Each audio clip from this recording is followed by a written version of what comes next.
Salutation or welcome. Not salutation, but welcome. Today, we're going to make an attempt to peel off layers of historical occurrences. We, as African people or black people, have been told many things by many people about our history. But we ourselves have not done the proper historical documentation that need to be in the area of nutrition.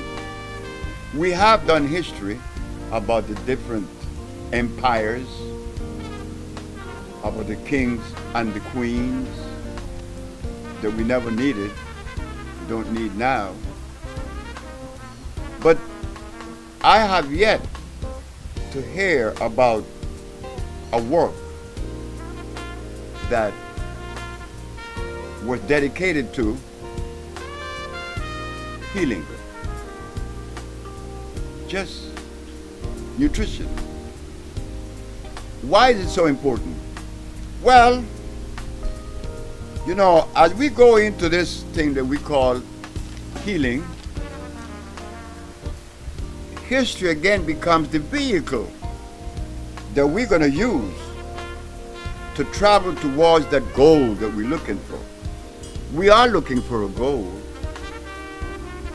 because we're sick.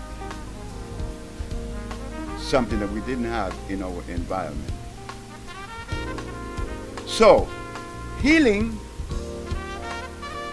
in entertaining the subject, one has to remember that it has to be tied to the cosmic procession. Healing has to be consistent with life itself. If it isn't, then it's not healing. The components has to be from life. So as we go into this historical thing, this journey back into the past, to find what was it that was really happening in Africa, what was occurring. Well, we could begin with that black woman, Mama. You know, the black woman that many countries has like identified her as being a savage. When they first saw her without any clothes, everybody was amazed. This woman is naked. Not that she's natural, she is naked. But she didn't know that. My mama didn't know that she was naked. That is the way she was since creation, the natural way to be. But the foreigners saw her as a savage. And many of us, her children, we also collaborate. And we think that it is correct, the way that we see her. And we, her children, also say she was a savage. You know the PhD professor with his suit and his tie, when he's told that his beginning began with a black woman without no clothes, it's embarrassing. It's what, like Mr. Heyman Blewett said to us, shame takes over. I am ashamed of my history because it began with a naked woman in the forest of Africa. But that naked woman was more than just an image that you saw in your eyes that was running around crazy. She was saying that we could live without any clothes. My mama could live without any clothes in the forests of Africa, and she could walk around and nobody was jumping on her. Well, was she a savage? Or was she showing that she lived in a highly ethical and moral society?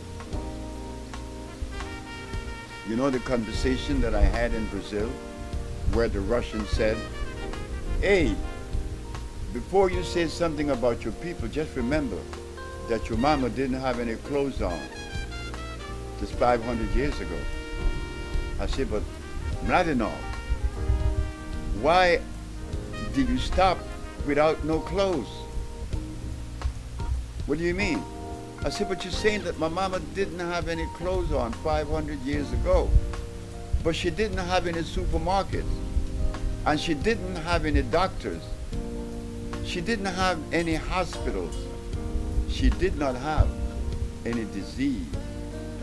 Mama didn't have any clothes on. That's all. Well, mama didn't have alcohol. Mama didn't have any drugs. Mama didn't have any money. And by the way, we are going to go into it a little bit more. You see what happened? Like everything else that's occurring today in this 20th century, we misinterpret. We black people, we have been vulnerable to the research that others has done about our mama. But as we look closer, we find that mama was ethical and moral and shameless. I wish that we could do that now if you think that she was a savage. You tell your woman today to walk the streets without no clothes on and see who is the savage. So as we leave that part of mama where she shows that she was highly ethical and that she lived in a very beautiful environment with her brothers and her sisters, now we go into her diet. That's very important because you see, her diet was consistent with her cellular predisposition. Her diet was like the eagle. The eagle doesn't eat the diet of the quetzal bird because the quetzal eats only fruits and seeds, also the lovebird from Africa. But when you go to the eagle, which is a bird, he eats meat. The eagle eats meat. Then we leave that bird, we go to the gorilla and the polar bear, like I like to use. The polar bear has to kill his food. He eats blood. Not so for the gorilla. He has nothing to do with blood. His is leave. He doesn't have to kill his food. His food is all around him. So this question I'm reading to is this. The gorilla has his food designed by nature. The eagle has its food designed by nature or God. Do you believe that we are exempt? No, we are not. We are not exempt. We have to follow that same law, that rule, that cosmic arrangement, the one that dictates, not the one that is philosophy, the one that dictates from the core of life since creation. We are subjected to that same law. There's a little frog in Puerto Rico. They call it the coqui. That little frog, if any of you have visited Puerto Rico, you will hear that little frog all night singing, coqui, coqui, coqui. If you move that frog from the island of Puerto Rico and put it 7 kilometers away, Vieques, the frog dies. The frog will die. The frog would no longer sing. We are seeing that this frog is showing us that the frog has to live within that cosmic arrangement to survive, to live at its optimum level of life and expression. Well, are we exempt? Our mother didn't have any rice and beans, hog maws and chitlins. Our mother didn't eat garbage, and she didn't produce garbage. She didn't have ham because she didn't eat meat. Well, this is interesting now, isn't it? Our mother didn't eat meat? No. There were no cows in Africa. They didn't have any hogs or chicken, lamb or goat. Those things aren't African. But there are many Africans today that believe that yams are African. Cassava is African. When an African believes that these things are African or natural, well, it only means that we have to go and do further research. That's all. We have to go and do further research. Something has been derailed. Or we have been derailed. So when you believe that starches, such as yams, was part of your diet, well, that's it. Slavery is back again, or never left. So our mother, living in an alkali environment, didn't eat the things that would bring disease. This is why she showed that she didn't need a hospital. But there's something else about this black woman in the jungles of Africa. She didn't have any serial killers. She didn't have any children that were disobedient. There was no chaos. There was peace. Myself, unlike most of my brothers and sisters who has been to Egypt, and they did research on Ramses and Nefertiti, Cleopatra, I was never interested in Egyptian history. No, never. Maybe just to know that it occurred. Not that I was interested to extrapolate from Egypt any substance that would support and enhance my life. No, Egypt doesn't have any of those components. But I could travel a little bit west from Egypt, and I could go into the jungles of Africa. Yeah, the jungle where my mama lived. In that environment, I could find a plant known as kankansa, which if you are 90 or 100 years of age and you find yourself at a deficit sexually, you only have to take kankansa once and you are renewed again. That you get out the jungles. Then we stay in the jungles. There's another one called Sia. It's a plant that Michael Jackson's son had the opportunity to receive the benefit from. He had a tumor in his frontal lobe, and he sneezed that out in 20 minutes. That herb is another jungle herb. Then we go a little bit now to the south of Guinea, and we find Namibia. Namibia has another plant known as the hoodia. This is a plant that upon ingesting it, You will not eat for days because it is nourishing every cell in your body.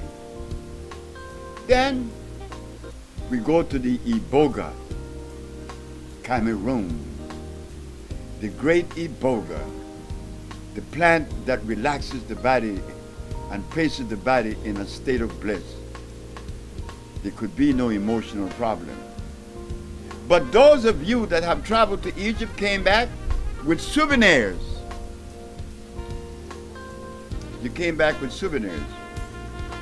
I didn't come with any souvenirs from the jungle. Came back with a healing.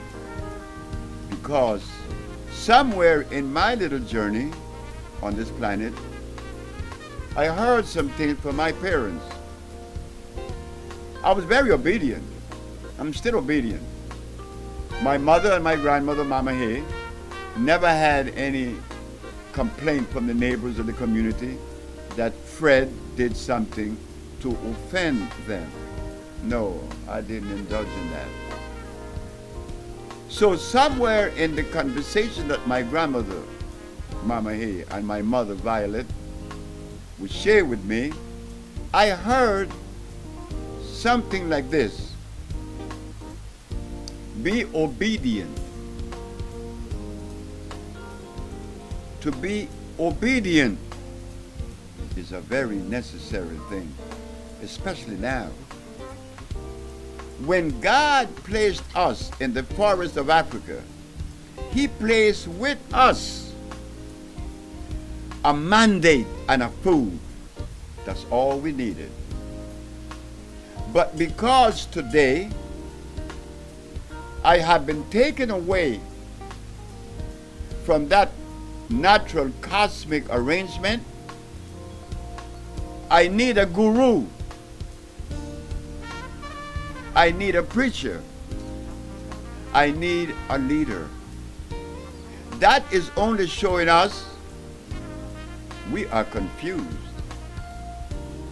We need help. We are sick. So in peeling off the layers of history and excavating further, we find that Mama was far from being a savage. She was the one that was in direct compliance with the arrangement of life, and it is because of her that I'm able to be the servant that I am to you. Yes, I enjoy my position. I should enjoy it. I enjoy every position I've occupied. I was a steam engineer. I used to sweep the floors of a commissary. I used to mop the floor. I used to carry the food to the white people in Honduras, in Mazapán. I like doing that too. I became a merchant seaman. I like that. I like everything. I love everything. So as a servant to you, I'm only letting you know that the accomplishment that I have been accredited with belongs to that naked woman in the forest of Africa.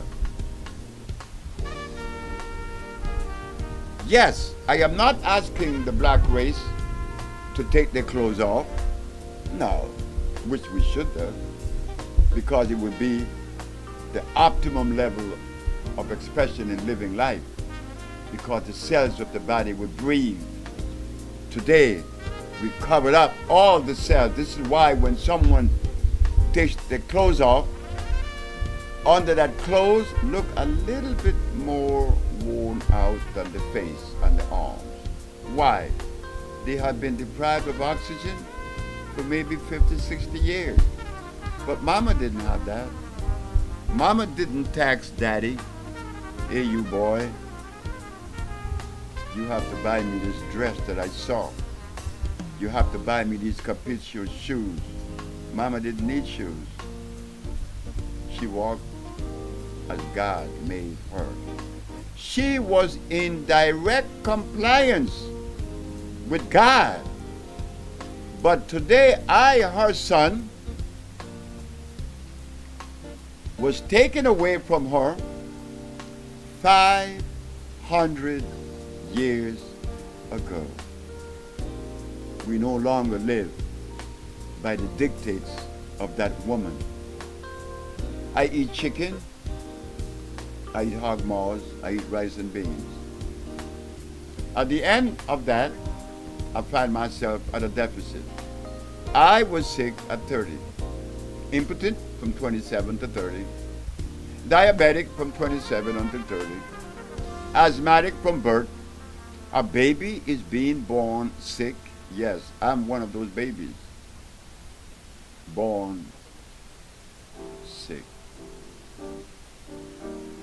That is against life procession. A sick baby. A baby should be born healthy. But to clear that, to bring it to light, that we could understand, when babies were born healthy, the quality of the sperm that made the babies 500 years ago in the jungles of Africa, that sperm was not impregnated with hog maws, rice and beans and potatoes. That sperm was of a different quality. It was an alkali sperm. That's correct. Why? Because mama and daddy only ate that which was alkali. That's all nature makes. Nature doesn't produce an acid substance. Nature only produces an alkali substance. Going back to mama again, we have to travel to and fro because every time we visit her, we see where, being in the deficit that we are, we're going deeper. We should stop it. This is where Urua comes in. The sperm that makes the babies, that made the babies 500 years ago, didn't need to be born in a hospital. Mama had her babies under a tree. Mama didn't need a doctor. That's a violation when you need a doctor. You have been violated. Up until 500 years ago, Mama wasn't violated. She lived by the laws of life. So her baby could be born under a tree and the baby would be born healthy because the quality of the sperm was what God would like for all of us to be, or to produce, or to inject in a woman, or to offer. The quality of the sperm was alkali. Today, not so. Not so.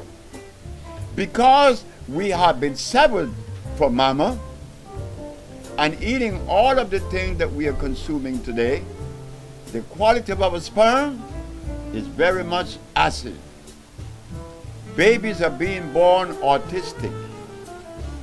Babies are being born asthmatic like me.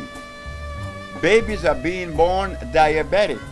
Babies are being born with cancer. Ladies and gentlemen, brothers and sisters, something is wrong, isn't it?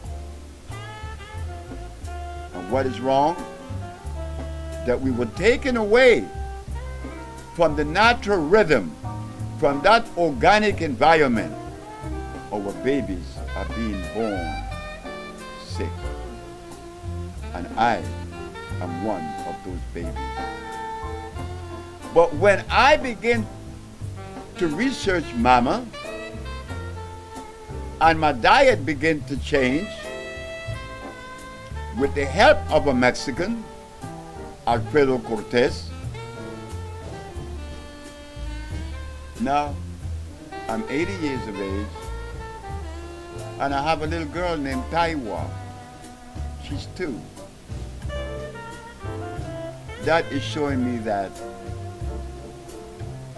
just by revisiting mama a little bit, I was able to accomplish something that I never believed was possible.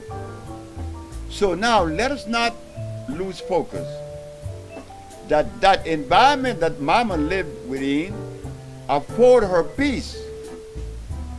And this is what we are trying to bring to you. An alkali substance.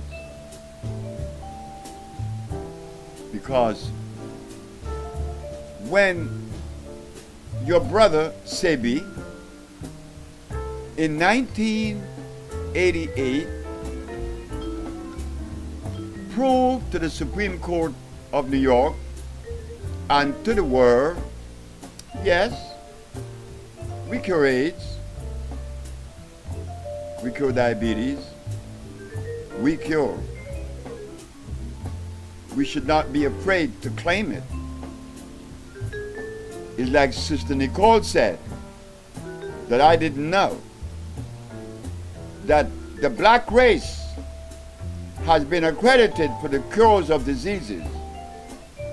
When she said that, it resonated well with me because it is the truth. If this is true, what prevents our so-called leaders from supporting this entity? We need healing. All of us need healing. What prevents them? The same thing that prevented my brother from recognizing what I was offering him. He passed away 25 years ago, and he was the preacher. I am not a preacher. I am a servant to my community. Not that I wanted to be a servant to my community. I want to be a musician. I want to be like John Coltrane. I want to be like Pharoah Sanders, like Miles, like all Amy Blewett. But no. Nature said, shut your mouth. This is what you have been designed for. But in that design that I recognize, because I find myself in the middle of it, the message I got is that I'm only the messenger of healing. I am not the healer. Yes, like I said, we have reversed the diseases that they said are irreversible. But I am not the healer. It is a woman. Because healing needs a nurturer. Healing needs an understanding of nature. That's not a male. And this is precisely why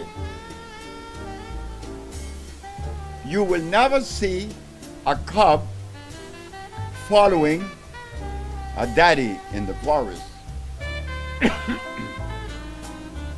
Why? Daddy doesn't have the program of life embedded in his brain. It is mama again. You will never see cubs following daddy. All males and females follow mama, including that lion that the Frenchman said is the king of the jungle. Well, if the lion is the king of the jungle, she must be something better than that, because that lion came out of that lioness. But again, being severed from mama, we take on this philosophical expression. Yeah, that's where the breakdown begins. I cannot live by the dictates of that naked woman in the forest of Africa. I have to live by the dictates of the philosophy of Socrates and Plato, Diogenes, John Stuart Mills, Spinoza. All these people I am supposed to know about. Why? I don't know. But I've been led there. And my friends would use that against me because I haven't done any research in the area of philosophy, because I'm not interested in philosophy then nor now. I am interested in life. Philosophy doesn't afford or offer any substance that you could add to the sequence or the arrangement of life. It doesn't offer anything. But when you look at the jungles, oh boy, you begin to see mushrooms, alkali plants. Scientifically, they are called phosphates, carbonates, iodides, and bromides. This is what they are called scientifically. That's all we had. A pH of more than 7. And what do I mean? That everything that Mama ate in the mountains of Africa had a pH of 7 plus. That means that is on the alkali side. Today, no longer. I eat -7. I eat garlic, 3.3. I drink cow milk, 6 or 5.5. I eat meats. I eat starches that ranges in the 4. Never 7, not even that. I eat acid food, acid thoughts. Mama, yes, Tupac, you did a good job, Tupac, when you talk about Mama. Mama didn't have toilets. Mama didn't need a toilet. I remember once, brothers and sisters, ladies and gentlemen, there was an argument with me and a professor from UCLA. And this man was trying his endeavor best to show me that the Europeans have to be given credit. We have to give them credit for inventing the toilet. And I looked at Alfred. I said, I must be very wrong. I must be very, very, very mistaken. Because this man is a professor at UCLA. And he's telling me that the invention of the toilet was the greatest invention ever, because I could flush my acid fecal matter to the ocean. Listen carefully now. He is trying to win an argument against me, which I never try to win or lose. I cannot win or lose. I don't go into a debate or a dialogue to win. It is about understanding. I don't debate with anyone. I don't have to do that. But he, Alfred, said that because the Europeans invented the toilet, that he deserved much credit. So my response to Alfred was this: Alfred, my history shows that Mama didn't need a toilet, because everything that she ate was alkali. Because it was alkali, it didn't leave any residuals of poison or acid in her fecal matter when it was broken down in her intestine by the villi. Mama could take her feces and put them in the ground again, and it should have smelled good. With my little understanding and the little accomplishment that I have made over the 40 years of this particular giving, when I go to the toilet, I don't smell anything. But I remember when I couldn't stand it, I had to spray the toilet. Sure, I had to. Because I'm just like you. I am the product of disease. I asked my mother, Mama, what was it that you and Daddy was eating that helped to create the condition for me to be born with asthma. She said, but we used to eat conchs, lobsters, crabs, shrimps. Those are all scavengers. The scavengers, the acid, very acid. My mama and my daddy was eating crabs, shrimps, and conchs and lobsters, and they eat pork meat. So here they are. They were eating the scavenger. What category we should place mama and daddy? If they were eating the scavenger, they are worse than the scavenger, and I am the result of that diet. And then you tell me that I'm cool? Come on now. Let's be cool. You know I'm sick. You know I have to be sick. I'm lucky that I have a child born to me at 78. I'm 80 now, the child is 2. That was only because when I went to America and I met this Mexican, he took my diet that I once had, and then I met these people that we call hippies. And they were on the right path in reference to diet. So I was able to do something to make a change. So now, I could smile when I used to cry. I was placed, and you could do this research yourself, I was placed in an insane asylum in New Jersey in 1961. The brother was schizophrenic and paranoid.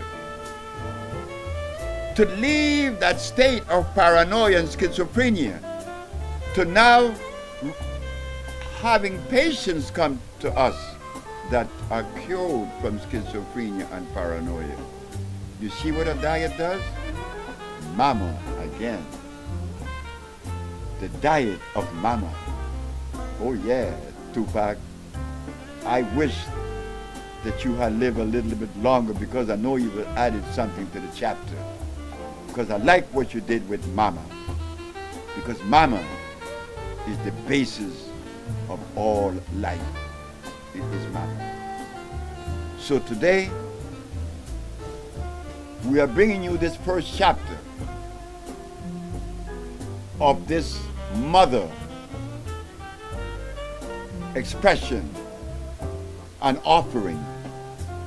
This thing that we need today, because today I cannot love you. How could I love you when I don't even love myself? I blow my brains out. I take pills to take me away because everything is like ugly. We didn't have those things occurring in the jungles. It was very peaceful. It was harmony. It was harmony. They weren't violent. They couldn't be violent because they ate alkali food. That's all they ate. And in my research, I find that the people that was brought to us that were insane, well, we just change their diet and we take their clothes off. And immediately they calm down. And they slept that night. Why? Because the brain was not invaded with the uric acid, the carbonic acid.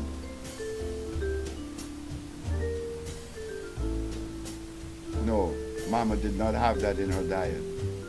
So yes, this is the first chapter. This is the first of a series of lectures that we will bring to you in helping us to see that mama was not a savage. She was in direct compliance with the energies of life, and that she didn't need the guru and the preacher, the Dalai Lama. She didn't need any of those people. Not that they are bad people, she didn't need them because she lived in a harmonious environment. And I believe that at this stage of our journey, in reconstructing that which has been destroyed, we need this dictate. The dictate from the jungle. Thank you very much. Your brother, Sebi.